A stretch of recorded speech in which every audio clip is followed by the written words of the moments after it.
국민 여러분, 독립유공자와 유가족 여러분, 해외에 계신 동포 여러분, 촛불혁명으로 국민 주권의 시대가 열리고 첫 번째 맞는 광복절입니다. 오늘 그 의미가 유달리 깊게 다가옵니다. 국민 주권은 이 시대를 사는 우리가 처음 사용한 말이 아닙니다. 100년 전인 1917년 7월 독립운동가 14인이 상해에서 발표한 대동단결 선언은 국민주권을 독립운동의 이념으로 천명했습니다. 경술국치는 국권을 상실한 날이 아니라 오히려 국민주권이 발생한 날이라고 선언하며 국민주권에 입각한 임시정부 수립을 제창했습니다. 마침내 1919년 3월 이념과 계급과 지역을 초월한 전민족적 항일 독립운동을 거쳐 이 선언은 대한민국 임시정부를 수립하는 기반이 되었습니다. 국민주권은 임시정부 수립을 통한 대한민국 건국의 이념이 되었고 오늘 우리는 그 정신을 계승하고 있습니다. 그렇게 국민이 주인인 나라를 세우려는 선대들의 염원은 100년의 시간을 이어왔고 드디어 촛불을 든 국민들의 실천이 되었습니다. 광복은 주어진 것이 아니었습니다. 이름 석자까지 모든 것을 빼앗기고도 자유와 독립의 열망을 지켜낸 3천만이 되찾은 것입니다. 민족의 자주 독립에 생을 바친 선열들은 말할 것도 없습니다. 독립운동을 위해 떠나는 자식의 옷을 기운 어머니도, 일제의 눈을 피해 야학에서 모국어를 가르친 선생님도, 우리의 전통을 지켜내고 삼짓돈을 보탠 분들도 모두가 광복을 만든 주인공입니다. 광복은 항일여병에서 광복군까지 애국 선열들의 희생과 헌신이 흘린 피의 대가였습니다. 직업도 성별도 나이의 구분도 없었습니다. 의열단원이며 몽골의 전염병을 근절시킨 의사 이태준 선생, 간도 참변 취재 중 실종된 동아일보 장덕준 선생, 무장독립단체 서로 군정서에서 활약한 독립군의 어머니 남자현 여사, 과학으로 민족의 힘을 키우고자 했던 과학자 김용관 선생, 독립군 결사대 단원이었던 영화감독 나운규 선생, 우리에게는 너무도 많은 독립운동가들이 있었습니다. 독립운동의 무대도 한반도만이 아니었습니다. 1919년 3월 1일 연해주와 만주, 미주와 아시아 곳곳에서도 한 목소리로 대한독립의 함성이 울려 퍼졌습니다. 항일 독립운동의 이 모든 빛나는 장면들이 지난 겨울 전국 방방곡곡에서 그리고 우리 동포들이 있는 세계 곳곳에서 촛불로 살아났습니다. 우리 국민이 높이던 촛불은 독립운동 정신의 개성입니다. 위대한 독립운동의 정신은 민주화와 경제 발전으로 되살아나 오늘의 대한민국을 만들었습니다. 그 과정에서 희생하고 땀 흘린 모든 분들, 그 한 분 한 분 모두가 오늘 이 나라를 세운 공헌자입니다. 오늘 저는 독립유공자와 유가족 여러분, 그리고 저마다의 항일로 암흑의 시대를 이겨낸 모든 분들께, 또 촛불로 새 시대를 열어주신 국민들께 다시금 깊은 존경과 감사의 말씀을 드립니다.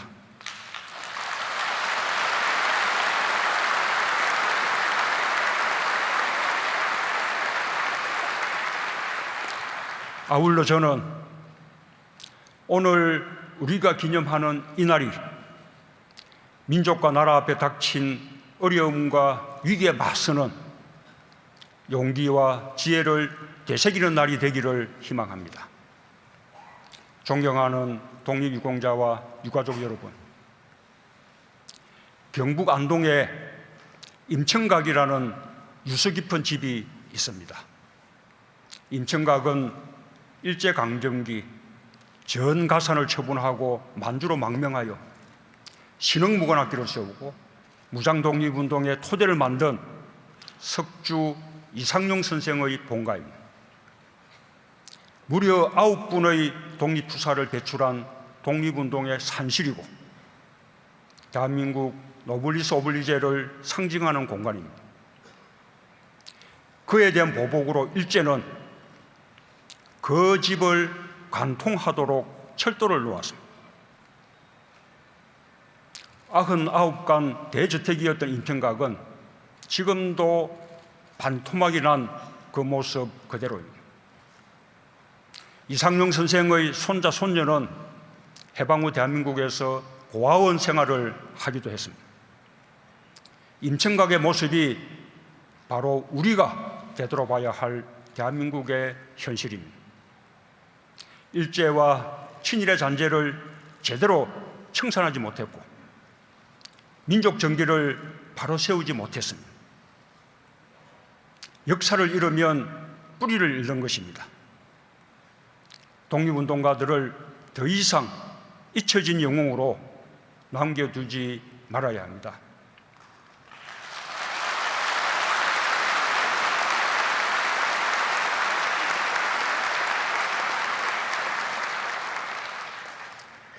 명예뿐인 보훈에 머물지도 말아야 합니다. 독립운동을 하면 3대가 망한다는 말이 사라져야 합니다. 친일 부역자와 독립운동가의 처지가 해방 후에도 달라지지 않더라는 경험이 불의와의 타협을 정당화하는 왜곡된 가치관을 만들었습니다. 독립운동가들을 모시는 국가의 자세를 완전히 새롭게 하겠습니다. 최고의 존경과 예의로 보답하겠습니다.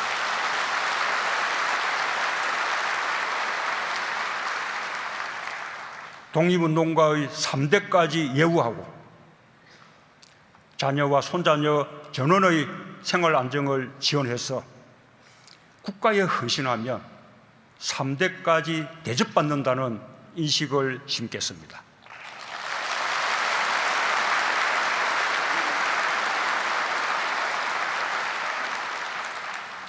독립운동의 공적을 후손들이 기억하기 위해 임시정부 기념관을 건립하겠습니다.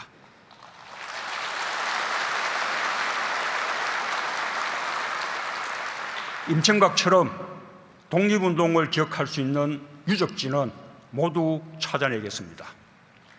잊혀진 독립운동가를 끝까지 발굴하고 해외의 독립운동 유적지를 보존하겠습니다.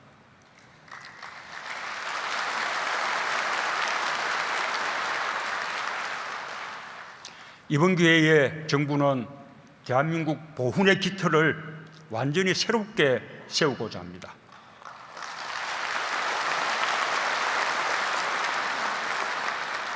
대한민국은 나라의 이름을 지키고 나라를 되찾고 나라의 부름에 기꺼이 응답한 분들의 희생과 헌신 위에 서 있습니다. 그 희생과 헌신에 제대로 보답하는 나라를 만들겠습니다.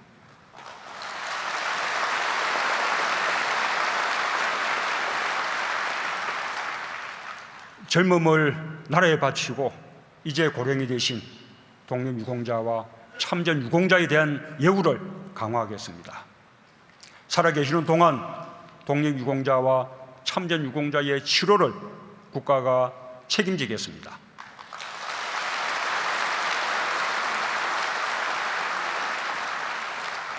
참전 명예수당도 인상하겠습니다.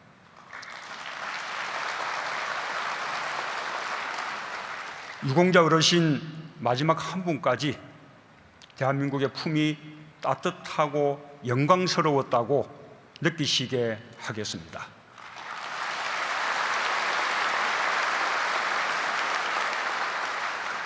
순직 군인과 경찰, 소방공무원, 유가족에 대한 지원도 확대할 것입니다.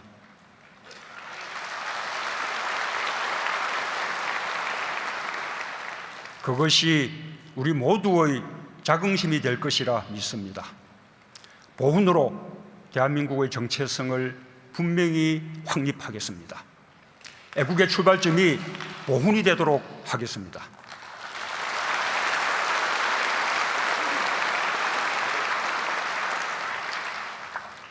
존경하는 국민 여러분, 지난 역사에서 국가가 국민을 지켜주지 못해 국민들이 감수해야 했던 고통과도 마주해야 합니다. 광복 70년이 지나도록 일제강점기 강제동원 고통이 지속되고 있습니다. 그동안 강제동원의 실상이 부분적으로 밝혀졌지만 아직 그 피해의 규모가 다 드러나지 않았습니다. 밝혀진 사실들은 그것대로 풀어나가고 미흡한 부분은 정부와 민간이 협력해 마저 해결해야 합니다.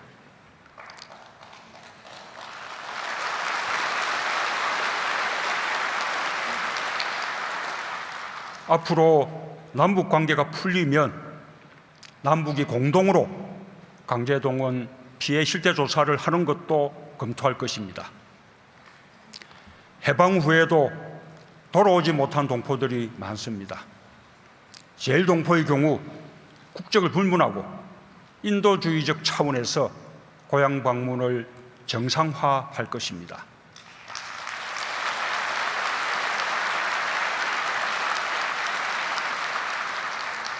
지금도 시베리아와 사할린 등 곳곳에 강제 이주와 동원이 남긴 상처가 남아 있습니다.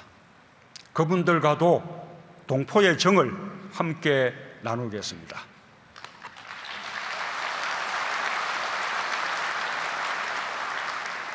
존경하는 국민 여러분, 독립유공자와 유가족 여러분, 해외 동포 여러분, 오늘 광복절을 맞아 한반도를 둘러싸고 계속되는 군사적 긴장의 고조가 우리의 마음을 무겁게 합니다. 분단은 냉전의 텀버가운 이 속에서 우리 힘으로 우리 운명을 결정할 수 없었던 식민지 시대가 남긴 불행한 유산입니다.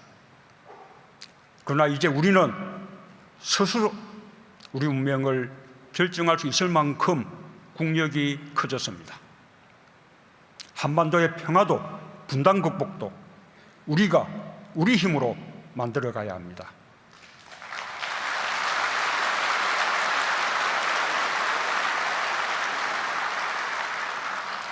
오늘날 한반도의 시대적 소명은 두말할 것 없이 평화입니다. 한반도 평화 정착을 통한 분단 극복이야말로 광복을 진정으로 완성하는 길입니다.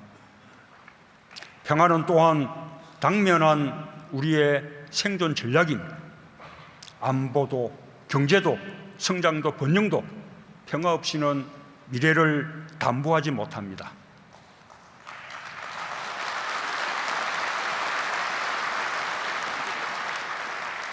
평화는 우리만의 문제가 아닙니다. 한반도에 평화가 없으면 동북아에 평화가 없고, 동북아에 평화가 없으면 세계의 평화가 깨집니다. 지금 세계는 두려움 속에서 그 분명한 진실을 목도하고 있습니다. 이제 우리가 가야 할 길은 명확합니다. 전 세계와 함께 한반도와 동북아의 항구적 평화체제 구축의 대장정을 시작하는 것입니다.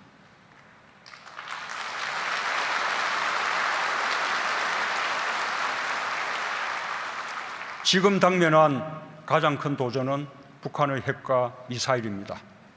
정부는 현재의 안보 상황을 매우 엄중하게 인식하고 있습니다. 정부는 굳건한 한미동맹을 기반으로 미국과 긴밀히 협력하면서 안보 위기를 타개할 것입니다.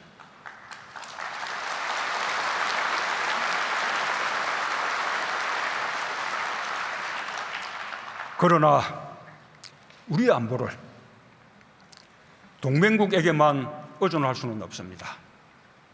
한반도 문제는 우리가 주도적으로 해결해야 합니다. 정부의 원칙은 확고합니다. 대한민국의 국익이 최우선이고 정의입니다. 한반도에서 또다시 전쟁은 안 됩니다.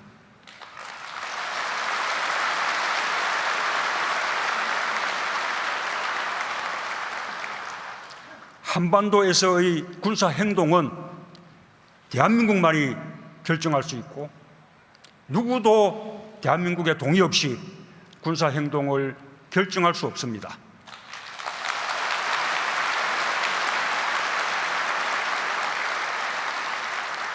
정부는 모든 것을 걸고 전쟁만은 막을 것입니다. 어떤 우여곡절을 겪더라도 북핵 문제는 반드시 평화적으로 해결해야 합니다. 이 점에서 우리와 미국 정부의 입장이 다르지 않습니다. 정부는 국제사회에서 평화적 해결 원칙이 흔들리지 않도록 외교적 노력을 한층 강화할 것입니다. 국방력이 뒷받침되는 굳건한 평화를 위해 우리 군을 더 강하게, 더 믿음직스럽게 혁신하여 강한 방위력을 구축할 것입니다.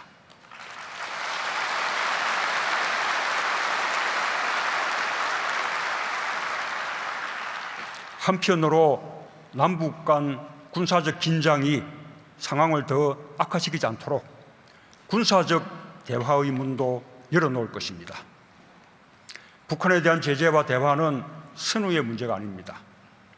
북핵 문제의 역사는 제재와 대화가 함께 갈 때 문제 해결의 단초가 열렸음을 보여주었습니다. 북한이 미사일 발사 시험을 유예하거나 핵실험 중단을 천명했던 시기는 예외 없이 남북관계가 좋은 시기였다는 것을 기억해야 합니다. 그럴 때 북미, 북일 간 대화도 촉진되었고 동북 간 다자외교도 활발했습니다. 제가 기회가 있을 때마다 한반도 문제의 주인은 우리라고 한 이유도 바로 여기에 있습니다. 북핵 문제 해결은 핵 동결로부터 시작되어야 합니다. 적어도 북한이 추가적인 핵과 미사일 도발을 중단해야 대화의 여건이 갖춰질 수 있습니다. 북한에 대한 강도 높은 제재와 압박의 목적도 북한을 대화로 이끌어내기 위한 것이지 군사적 긴장을 높이기 위한 것이 아닙니다. 이 점에서도 우리와 미국의 입장이 다르지 않습니다. 북한 당국에 촉구합니다. 국제적인 협력과 상생 없이 경제 발전을 이루는 것은 불가능합니다. 이대로 간다면 북한에게는 국제적 고립과 어두운 미래가 있을 뿐입니다. 수많은 주민들의 생존과 한반도 전체를 어려움에 빠뜨리게 됩니다. 우리 역시 원하지 않더라도 북한에 대한 제재와 압박을 더욱 높여나가지 않을 수 없습니다. 적각 도발을 중단하고 대화의 장으로 나와 핵 없이도 북한의 안보를 걱정하지 않을 수 있는 상황을 만들어야 합니다.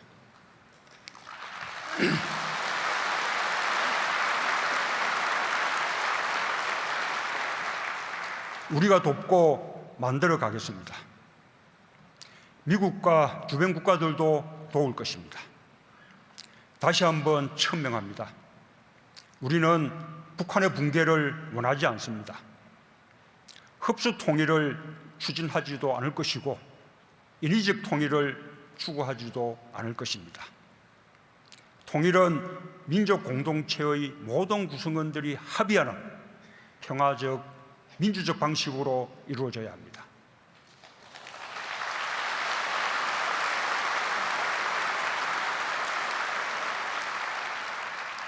북한이 기존의 남북 합의의 상호 이행을 약속한다면 우리는 정부가 바뀌어도 대북 정책이 달라지지 않도록 국회의 의결을 거쳐 그 합의를 제도화할 것입니다.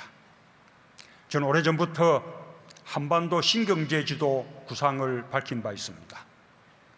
남북 간의 경제협력과 동북아 경제협력은 남북 공동의 번영을 가져오고 군사적 대립을 완화시킬 것입니다.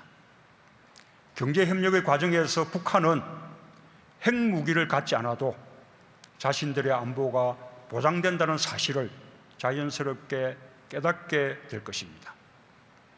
쉬운 일부터 시작할 것을 다시 한번 북한에 제안합니다.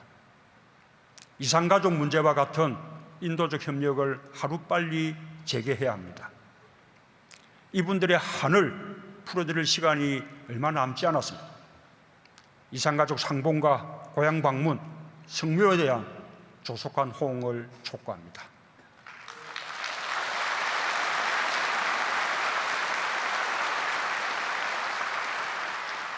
다가오는 평창 동계올림픽도 남북이 평화의 길로 한 걸음 나아갈 수 있는 좋은 기회입니다. 평창올림픽을 평화올림픽으로 만들어야 합니다. 남북 대화의 기회로 삼고 한반도 평화의 기틀을 마련해야 합니다. 동북아 지역에서 연이어 개최되는 2018년 평창 동계올림픽, 2020년 도쿄 하계올림픽, 2022년 베이징 동계올림픽은 한반도와 함께 동북아의 평화와 경제협력을 촉진할 수 있는 절호의 기회입니다.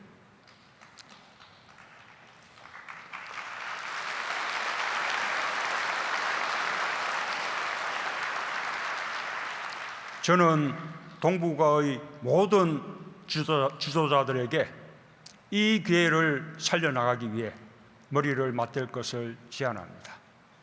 특히 한국과 중국, 일본은 영내 안보와 경제협력을 제도화하면서 공동의 책임을 나누는 노력을 함께 나가야 할 것입니다.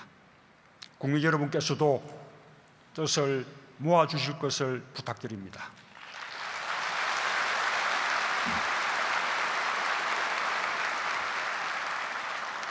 존경하는 국민 여러분, 해마다 광복절이 되면 우리는 한일 관계를 되돌아보지 않을 수 없습니다. 한일 관계도 이제 양자 관계를 넘어 동북아의 평화와 번영을 위해 함께 협력하는 관계로 발전해 나가야 할 것입니다. 과거사와 역사 문제가 한일 관계의 미래지향적인 발전을 지속적으로 발목 잡는 것은 바람직하지 않습니다. 정부는 새로운 한일 관계의 발전을 위해 셔틀 외교를 포함한 다양한 교류를 확대해 갈 것입니다. 당면한 북핵과 미사일 위협에 대한 공동 대응을 위해서도 양국 간의 협력을 강화하지 않을 수 없습니다. 그러나 우리가 한일 관계의 미래를 중시한다고 해서 역사 문제를 덮고 넘어갈 수는 없습니다. 오히려 역사 문제를 제대로 매듭 지을 때 양국 간의 신뢰가 더욱 깊어질 것입니다.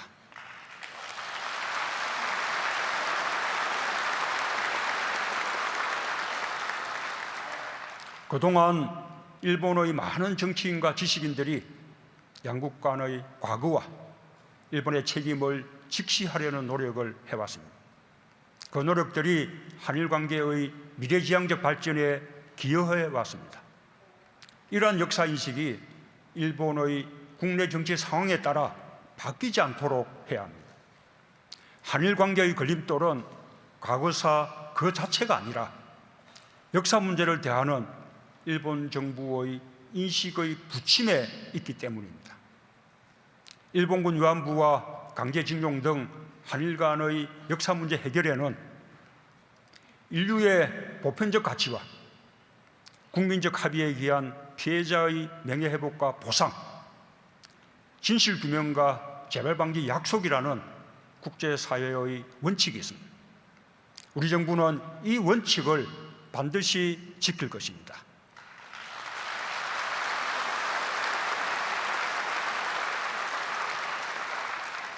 일본 지도자들의 용기 있는 자세가 필요합니다. 존경하는 국민 여러분, 독립유공자와 유가족 여러분, 해외 동포 여러분,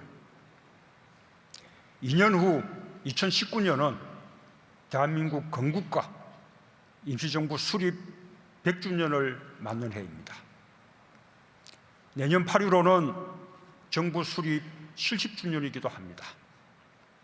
우리에게 진정한 광복은 외세에 의해 분단된 민족이 하나가 되는 길로 나아가는 것입니다. 우리에게 진정한 보훈은 선열들이 건국의 이념으로 삼은 국민주권을 실현하여 국민이 주인이 나라다운 나라를 만드는 것입니다.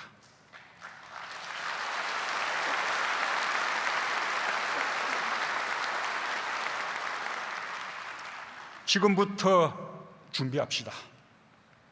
그 과정에서 치유와 화해, 통합을 향해 지난 한 세기의 역사를 결산하는 일도 가능할 것입니다. 국민주권의 거대한 흐름 앞에서 보수 진보의 구분이 무의미했듯이 우리 근현대사에서 산업화와 민주화를 세력으로 나누는 것도 이제 뛰어넘어야 합니다. 우리는 누구나 역사의 유산 속에서 살고 있습니다. 모든 역사에는 빛과 그림자가 있기 마련이며 그 점에서 개인의 삶 속으로 들어온 시대를 산업화와 민주화로 나누는 것은 가능하지도 않고 의미 없는 일입니다. 대한민국 19대 대통령 문재인 역시 김대중 노무현만이 아니라 이승만, 박정희로 이어지는 대한민국 모든 대통령의 역사 속에 있습니다. 저는 우리 사회의 치유와 화해, 통합을 바라는 마음으로 지난 현충일 추념사에서 애국의 가치를 말씀드린 바 있습니다.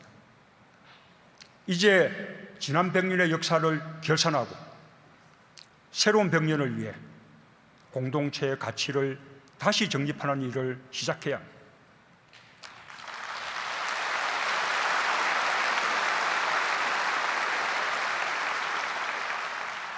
정부의 새로운 정책 기조도 여기에 맞춰져 있습니다. 보수나 진보 또는 정파의 시각을 넘어서 새로운 100년의 준비에 다 함께 동참해 주실 것을 바람하지 않습니다.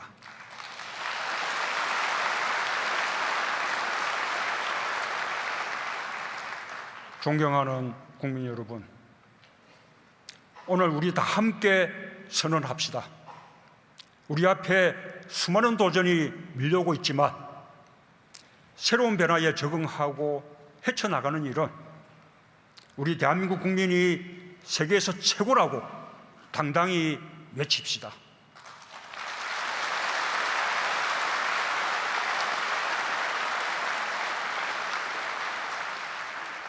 담대하게 자신 있게 새로운 도전을 맞이합시다.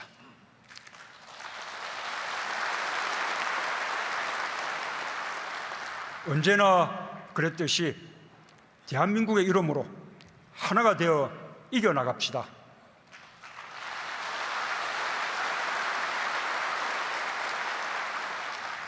국민의 나라, 정의로운 대한민국을 완성합시다.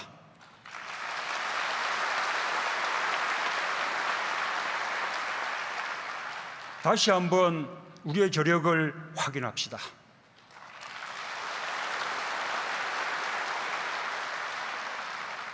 나라를 위해 자신의 모든 것을 바친 애국 선열과 독립유공자들께 깊은 존경의 마음을 드립니다. 오래오래 건강하시길 바랍니다. 감사합니다.